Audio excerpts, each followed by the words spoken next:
So 2016 we bought the building, and then by 2017 they were out, and so I was like, we had it for a year on the market, and I'm like, no one's taking this.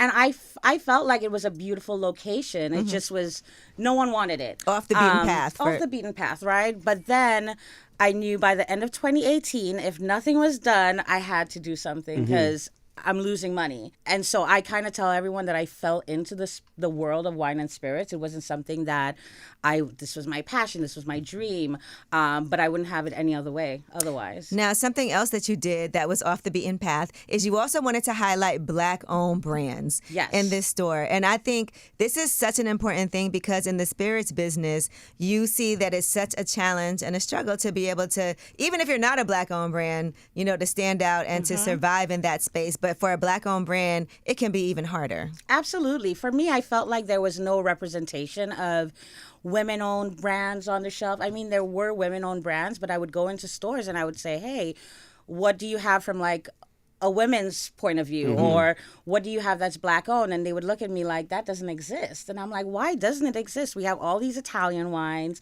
These are generation of like families that have built this like success and generational wealth for their families. Why don't we have that in our community?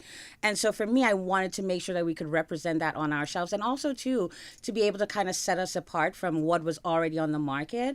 And no lie, all of these brands that we have on the shelves, there's so much attention to detail and quality that goes into it. It's not just us slapping like a label on something and putting it up on the shelf just so it could sell quick.